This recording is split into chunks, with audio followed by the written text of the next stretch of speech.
Yo, what's going on, Dragon Ballers? Welcome back to another video. Today we are back into set 17 Ultimate Squad reveals, and today we'll be talking about the green Meta Cooler archetype coming out in the new set. Green has been in a very weird spot for quite some time in the Dragon Ball Super card game. Besides the tier 1 Cell Surge deck that was very tough for a lot of decks to interact with, green has not been in a particularly great place, only really having two kind of fringe rogue decks that can top, granted, but that's King Cold and Gotenks. Green hasn't gotten a good deck, honestly, in probably the better part of a year at this point, if not longer. So we're going to be looking to see if Ultimate Squad can breathe some new life back into green, and I've got some thoughts about it. Anyways, we'll get into that in the video. If you're new here, though, make sure to subscribe, hit that bell so you don't miss a video. And if you guys want to help support the channel, many ways down in the description to check out, as always. But today, if you want to buy any trading card game cards or any cards we talk about in today's video, feel free to use my link in the description to TCG Player. Really does help me out. Anyways, let's get started. All right, starting off with the leader, Meta Cooler. When this card's placed in your leader area, activate up to one Big Getty Star Nightmarish Regeneration from your deck. Auto Burst 2, add one card from life to hand. When this card attacks, play up to one Infinite Multiplication Meta Cooler from your deck, then shuffle your deck. That right there is already an interesting effect. Attack and play a 15k. I mean, that's definitely not the worst at all. Awaken your life to 4 or less, you may draw one card, play up to one Infinite Multiplication Meta Cooler from your drop area, and then flip this card over. Then we have the Awaken side, Meta Cooler Core, Unlimited Power, Permanent. While there are 20 or more Infinite Multiplication Meta Coolers in your energy area, battle area, and or drop area, this card gets plus 5,000 power. Okay, that's also pretty cool thematically and like gameplay wise. They're asking you to invest very heavily into this, this deck's theme. But if you do so, your leader is permanently 20k. That actually is a pretty powerful effect, I gotta say.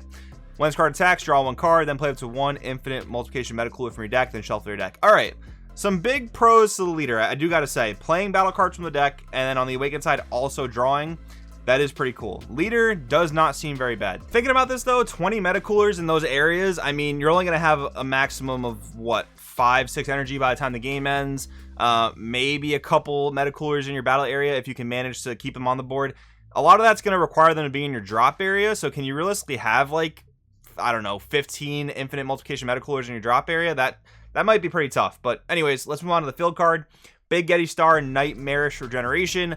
Field card permanent. This card's also treated as Big Getty Star in all areas. That's really good they included that there, because there's lots of old school Meta Cooler support that requires specifically Big Getty Star, so that is really nice.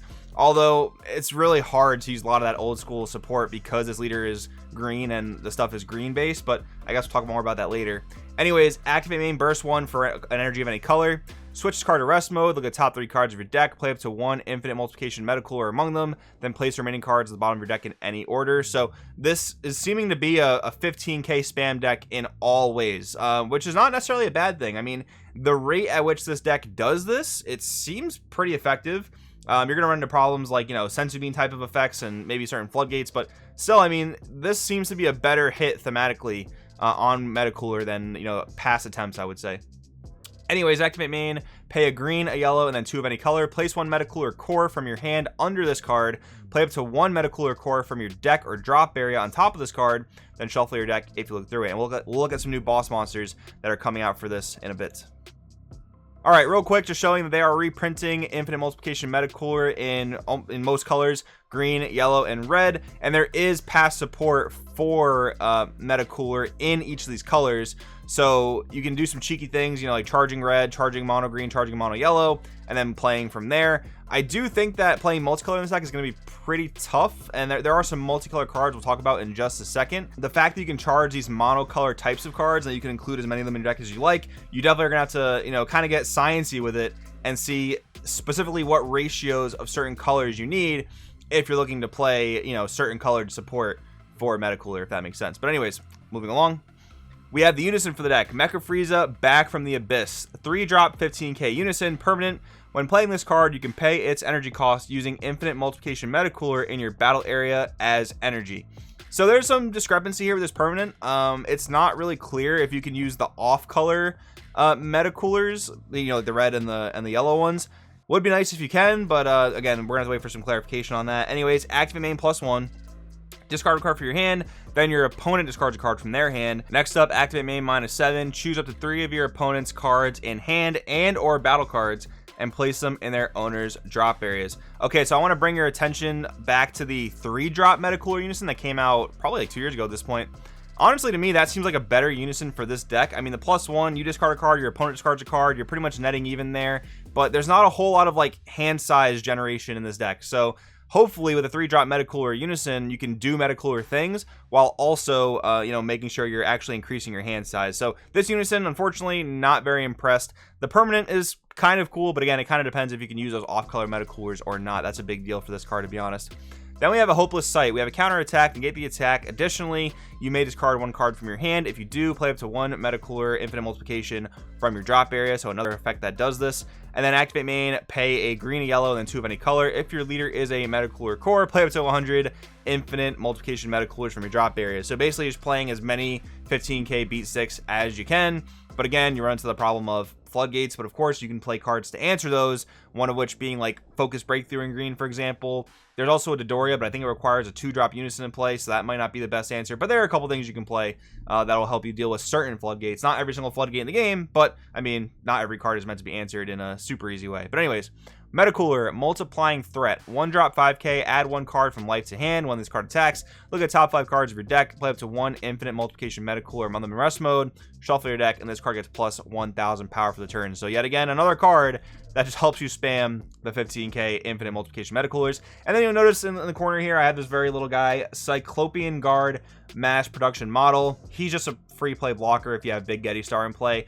The reason I put it down there, I almost like didn't even want to mention it because it's in all reality, this is a set 2 type design card. Like, this is not a card that needed to be made in the modern day Dragon Ball Super, and it's kind of like almost insulting to this archetype and this color they even printed it. But I mean, I don't know, that's just my thoughts on it. I wanted to mention it briefly. But anyways, let's move along here. We have some of the multicolor stuff for the deck. So we're starting off with Metacooler Core Energy Source, 2-drop 15k blocker.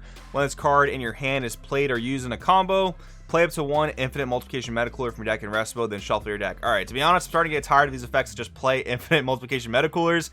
I need some cards to do some other things if this deck is going to, you know, function in any way. But all right, Metacooler Core Enhanced Menace, 2-drop 5k blocker.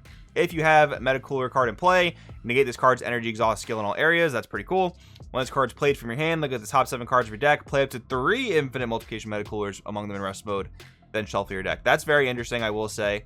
I mean, the fact they come in rest mode definitely sucks a little bit. If they came in active mode, I mean, yeah, that is a lot of aggression on turn 2 that they probably didn't want to necessarily happen. Up against certain matchups, I mean, these Metacoolers are very, very much possibly going to get wiped before they even get back to your own turn. But I mean, you did just generate 3 cards for 2 energy. I guess it's a fair trade-off. They basically wanted to introduce them with Summoning Sickness, which I don't mind. But I think I would rather them said, like, play them in active mode, they can't attack for the turn, than like specifically play them in rest mode. Because now if you're up against yellow and you go second, they could play Trunks Unison, just literally wipe them all and draw a card. At least this way, if you needed to, you could also combo them defensively. Like, I really just wish they did that, but I mean, you know, they wanted the Summoning Sickness type of thing, and that's what they got. So moving along, some more multicolor stuff for the deck. We have Metacooler Newfound Foe. Energy Exhaust, Successor for 1. Okay, if you guys don't remember what Successor is, you have to sacrifice green and or yellow battle cards that equal a cost of 4, which is honestly a bit awkward because they're almost slightly encouraging you to play the red Metacooler as well. I mean, again, if you want to play older red Metacooler support, I guess, which you don't necessarily have to do, but yeah, this is specifically requiring green and yellow Metacoolers to play via Successor. Activate main limit 1. If your leader card is a Metacooler card and you discard this card and 1 Metacooler card from your hand, look up 7 cards on top of your deck, add up to 2 Metacooler and or Metacooler core cards among them to your hand, and then shuffle your deck. Activate main limit 1. Choose up to 2 Metacooler cards in your battle area, and they get plus 5,000 power for the turn. It's okay. This card's okay. I don't know. Like, the main thing I'm viewing this as is like another way to get infinite multiplications into the drop, which like seems to be the main gimmick of this deck, to give your leader that free sensu bean every single turn. But yeah, I'm not super feeling this card. I mean, yeah, make 2 guys 20k swingers again. Just like, I don't know, this just seems like it was designed back in 2018, I guess. But anyways, Metacooler Core, the collective, 8-drop 35k, Energy Exhaust, Successor for 3. Permanent Metacooler cards in your battle area gain blocker. Auto, when you use this card's Successor skill to place 4 or more battle cards in drop areas, play up to 4 infinite multiplication Metacoolers from your deck and or drop area, then shuffle your deck if you look through it. Okay, this card I think is actually really cool. Successor for 3, pay with 4 infinite multiplication metacoolers, or 4 battle cards, whatever, and then you get 4 battle cards back. I do gotta say, that's pretty cool. I like that a lot, actually. So that's gonna wrap up the discussion for the cards coming out in set 17. Now, before I put this video together, I did go look at all the older metacooler support cards, and I was reading through the effects just to get myself refamiliarized with them. And I wanted to include some of them in this video, like I've been doing with other deck breakdowns, mentioning cards that would work in these decks that are a little bit older. But honestly, I couldn't in good faith tell you guys, like, hey, play this old school metacooler card because it does great in the deck. Like, none of them really read to me like that. And I think one reason is because a lot of them rely on yellow, and getting yellow energy in this deck could be pretty difficult if you don't see the one that negates energy exhaust, and if you don't want to be charging your mono yellow infinite multiplications. But I mean, that's fine, you can do that. But yeah, I mean, they just didn't seem great to me. I didn't really know how to approach it and talk about certain old school support because there's so much of it, and I wasn't really impressed by any of it. And like, I'm also just not impressed by this deck. I mean, it's just 15k spam. Like, how many times have we seen decks like this nowadays? It's kind of getting annoying, and this deck seems to put a little bit of an over reliance on the infinite multiplication metacoolers. Like, you got to have 20 of them in 3 different areas to make your leader the best it can be. I gotta say though, I do like this metacooler collective card a lot. That is a really good investment for 3 energy, I will say. But yeah, I don't know, I'm gonna mess with this soon this week, maybe tomorrow, maybe the next day. We're gonna talk about the cooler archetype in the set as well.